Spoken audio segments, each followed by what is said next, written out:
Welcome back dear students. आज हम देखने वाले हैं डब्ल्यू लिंक लिस्ट में डिलीशन ऑपरेशन कैसे परफॉर्म करेंगे। इसके प्रीवियस वाला जो वीडियो हमने देखा था इंसर्शन एट स्पेसिफिक लोकेशन, उसमें जो लॉजिकल एरर आ रही थी यदि किसी केस में, वैसे तो नहीं आ रही है बट यदि किसी केस में आई तो मैंने कमेंट सेक्शन में उसमें कोड दे दिया है आपको, तो आप वो अगर एक कंडीशन और ऐड कर लेंगे तो वो जो लॉजिकल एरर थी वो रिमूव हो जाएगी, राइट। अदरवाइज जो प्रीवियस था उसमें गार्बेज वैल्यू रहेगी और वो अफेक्ट नहीं करेगा although, but you can go through that code. So चलिए हम कंटिन्यू करते हैं। डिलीशन करना है हमको फ्रॉम बिगनिंग, तो बिगनिंग से जब भी डिलीशन करेंगे तो there may be a case जब आपका जो स्टार्ट है उसमें ऑलरेडी क्या है, नल है। तो यदि स्टार्ट में पहले से ही नल है तो क्या होगा, यहाँ पर कंडीशन जब चेक होगी स्टार्ट इक्वल इक्वल नल, तभी हम बता देंगे कि लिस्ट एम्प्टी है तो डिलीशन पॉसिबल ही नहीं है, हम यहीं से रिटर्न हो जाएंगे। दूसरा केस हो सकता है कि आपके स्टार्ट में नल नहीं है, ये है स्टार्ट, इसमें नल की जगह पर कोई एड्रेस दिया हुआ है, बट वेरिएशन ये है कि ये जो नोड है ये सिंगल नोड है, एक ही नोड है। तो जब हम बिगनिंग में ही डिलीशन कर देंगे, मतलब इस नोड को ही डिलीट कर रहे हैं, एक ही नोड था, तो उस केस में क्या होगा देखें। तो इस केस में start equal equal null condition false because start is not null. So we will come through else condition. Else में आए, यहाँ जो स्टार्ट में वैल्यू थी वो पहले टेम्प को असाइन हो गई, फिर क्या हुआ, स्टार्ट की वैल्यू टेम्प को मिल गई और स्टार्ट में क्या आ गया, स्टार्ट का नेक्स्ट। तो स्टार्ट में क्या आ गया, यही स्टार्ट था, इसका नेक्स्ट दैट इज स्टार्ट में आ गया नल, तो इसने इसको पॉइंट करना बंद कर दिया। ठीक है, स्टार्ट इक्वल्स टू स्टार्ट का नेक्स्ट। अब यहाँ चेक किया, क्या start not equal to null है, जो अपडेट हुआ है स्टार्ट उसके बाद क्या ये नॉट नल है, नहीं, अभी के केस में स्टार्ट नल हो चुका है, तो हमें इस सेक्शन में जाना ही नहीं है, सीधे हमारा काउंट डिक्रीमेंट होगा और यहाँ पर हमारी जो डिलीटेड वैल्यू थी जिसको अभी भी टेम्प ने होल्ड कर रखा है वो यहाँ पर प्रिंट हो जाएगी, टेम्प एरो इन्फो, ठीक, और टेम्प को हम टेम्प के थ्रू उस मेमोरी को फ्री करवा देंगे। तो ये था आपका दूसरा केस जब हमारे पास सिंगल नोड अवेलेबल है। अब हम देख लेते हैं थर्ड केस, जब हमारे पास में एक से ज़्यादा नोड अवेलेबल है, what will happen in that case. So हम कंटिन्यू करते हैं।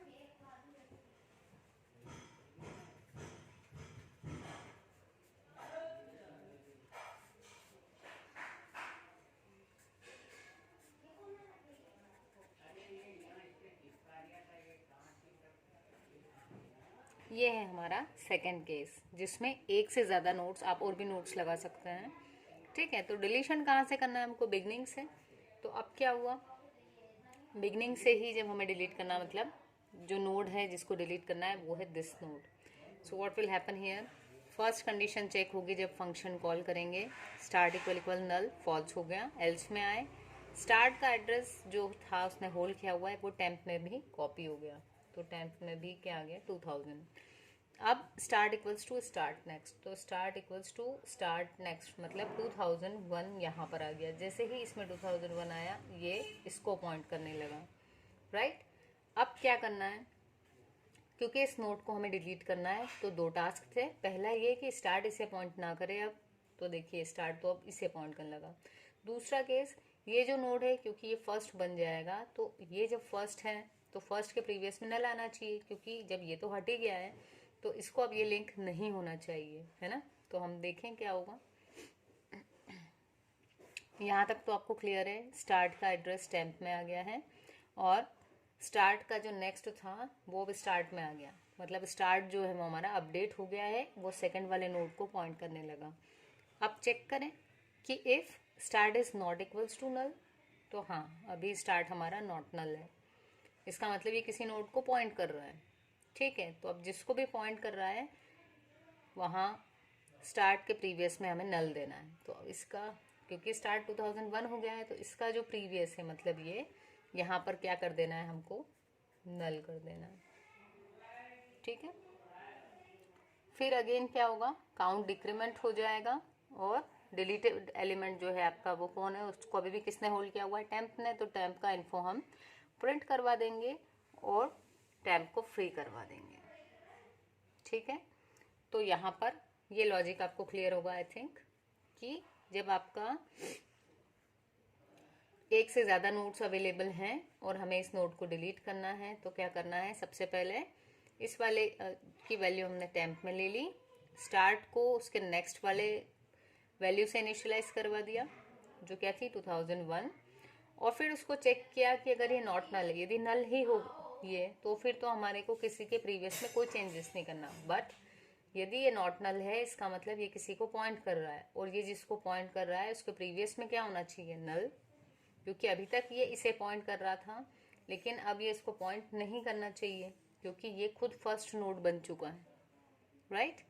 तो ये था हमारा deletion from the beginning. Next हम देख लेते हैं deletion from the and. So guys, अगर डाउट हो तो आप पूछ सकते ही हैं, लेकिन अगर आपको वीडियो समझ में आए तो भी आप उसको कमेंट करके बता सकते हैं कि हाँ हमें लेक्चर समझ में आया है, कोड समझ में आया। ओके, पॉजिटिव फीडबैक भी दें। चलिए शुरू करते हैं।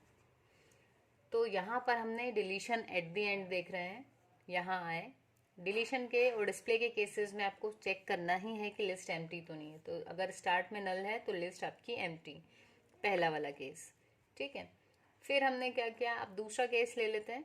मान लेते हैं कि हमारे पास में एक नोड अवेलेबल है और यही वो नोड है जिसको हमको क्या कर देना है, डिलीट, क्योंकि जब एक ही नोड है तो यही क्या है, हमारा एंड नोड भी यही हुआ। ठीक है, तो अब हम आ गए, क्योंकि स्टार्ट नॉट नल हो गया इस केस में, हम आ चुके हैं यहाँ पर। यहाँ क्या हुआ, जो स्टार्ट की वैल्यू थी वो किसको मिल गई, टेम्प को, ये हमने टेम्प लिख दिया। अब हमने चेक किया कि यदि काउंट इक्वल इक्वल 1 हो, गाइस हम काउंट नाम का एक वेरिएबल था जो शुरू से मेंटेन करते हुए चले, है ना, जो हमें नंबर ऑफ नोड्स बताता है। तो अगर काउंट की वैल्यू 1 हुई तो हम समझ जाएंगे कि हमारा जो लिंक लिस्ट है उसमें एक ही नोड, ठीक है, और वही कौन सा नोड भी होगा, हमारा एंड नोड भी होगा। तो जब हम उसी को डिलीट कर देने वाले हैं तो हमने यहाँ चेक कर लिया कि यदि काउंट इक्वल इक्वल 1 हो, एक ही नोड है और वो भी डिलीट हो गया, तो स्टार्ट में क्या आ जाएगा, नल।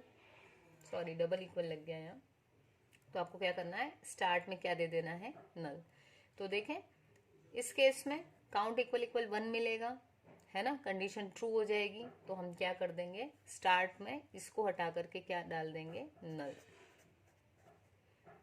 और जब ये एग्जीक्यूट हो गया तो एल्स पूरा जो है स्कीप होगा, हम यहाँ आ जाएंगे, हमें वैल्यू प्रिंट करवानी है, जिसको डिलीट किया है उसको अभी भी कौन पॉइंट कर रहा है, टेम्प।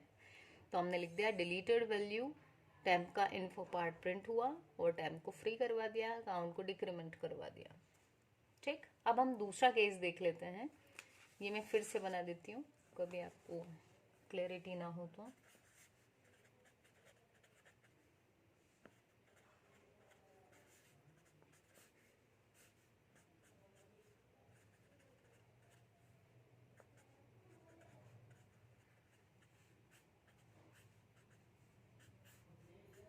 एड्रेस जनरली हेक्साडेसिमल में मिलेंगे आपको जब आप सिस्टम में एक्चुअली रन करके देखेंगे, पर समझने के पर्पज से यहाँ पर मैंने ऐसे नंबर्स लिए हुए हैं ताकि डाउट ना रहे किसी को।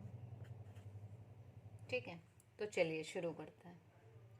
तो हमने एक देख लिया, जब स्टार्ट नल था तो प्रिंट हो गया लिस्ट एम्प्टी। दूसरा केस देखा, जब एक ही नोड था तो यही लास्ट नोड भी था, और इसको पता करने के लिए कि यही एक ही नोड है क्या, हमने काउंट नाम के वेरिएबल का यूज़ कर लिया। और जब पता चला कि एक ही है काउंट की वैल्यू, तो हमने सिंपली क्या कर दिया, स्टार्ट में नल पुट करवा दिया, क्योंकि हमें कहीं और चेंज करना ही नहीं है। इस केस में सीधे स्टार्ट को नल कर दो।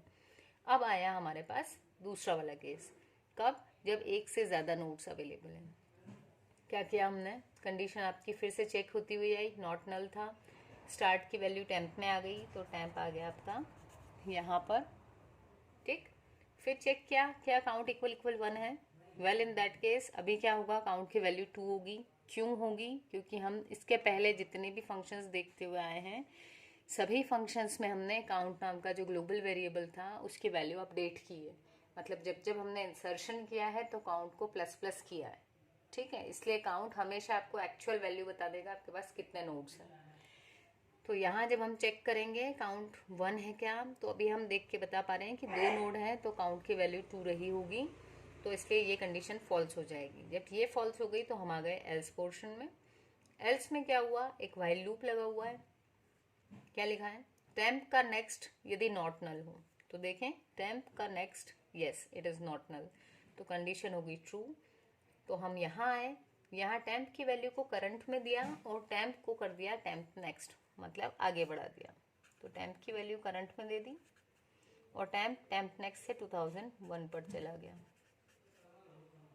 ठीक है, फिर जब एग्जीक्यूट हुआ, अब फिर से चेक किया लूप को कि क्या टेम्प का नेक्स्ट नॉट नल है, but in this case temp का नेक्स्ट नल है, तो कंडीशन हो गई फॉल्स। हम आ गए यहाँ पर, क्या हुआ यहाँ करंट के नेक्स्ट में टेम्प का नेक्स्ट दे दिया, तो करंट का नेक्स्ट जो 2001 को पॉइंट कर रहा था, अब उसमें क्या दे दिया, टेम्प का नेक्स्ट, मतलब कि नल। बस जैसे ही इसमें नल आया, इसने पॉइंट करना बंद किया, इसको जब हम फ्री करवा देंगे तो हम मान लेंगे ये भी पॉइंट नहीं कर रहा। ठीक है, क्योंकि वो मेमोरी जब भी नेक्स्ट टाइम डायनामिक एलोकेशन होगा तो किसी और को अलॉट हो जाएगी। तो ये था आपका डिलीशन फ्रॉम द एंड। तो ये जो व्हाइल लूप है ये यूज हो रहा है लास्ट वाले नोड को ट्रेस करने के लिए। तो टेम्प हमेशा लास्ट नोड पे रहेगा और जो करंट पॉइंटर है वो हमेशा लास्ट वाले के जस्ट एक पहले तक जाएगा। ठीक है, तो यहाँ तक हम आ गए। अब क्या हुआ, करंट के नेक्स्ट में टेम्प का नेक्स्ट भी दे दिया हमने, जो कि क्या था, नल। अब देखें ये एल्स खत्म हो गया हमारा यहाँ। इसके बाद में क्या हुआ है, टेम्प का इन्फो, क्योंकि जिसको डिलीट किया उसको कौन पॉइंट कर रहा है, जिसको डिलीट किया है उसको टेम्प पॉइंट कर रहा है, तो टेम्प का इन्फो पार्ट प्रिंट करवा दिया हमने और टेम्प को फ्री करवा दिया एंड काउंट को डिक्रीमेंट करवा दिया। तो यदि मैं बात करूं तो यहाँ पर तीनों केसेस आ चुके हैं हमारे, 0 नोड्स, सिंगल नोड और मोर देन 1 नोड्स। ठीक है, व्हाइल लूप का काम है लास्ट नोड को ट्रेस करना, यहाँ तक का पूरा एल्स पोर्शन यही कर रहा है। और ये वाला जो 3 लाइंस हैं, ये तीनों लाइंस दोनों ही केस में एग्जीक्यूट होंगी, इसलिए इनको बार बार ना लिखते हुए हमने क्या करा है, इफ और एल्स दोनों से बाहर लिखा है। मतलब इफ भी यदि एग्जीक्यूट होगा तो भी ये लाइंस एग्जीक्यूट होंगी, एंड यदि एल्स में गए then also this lines will get executed. So I think आपको समझ में आए होंगे आज के दोनों functions, that is deletion from the beginning and deletion from the end, right. तो अगर समझ में आए हों तो आप कमेंट सेक्शन में लिख सकते हैं कि yes ma'am we got the code, और एग्जीक्यूशन समझ में आ गया है हमें। कंसेप्ट यदि समझ में आया हो तो भी बताएं, and if you have not subscribe the channel please do subscribe it and share it with your friends also. Thank you.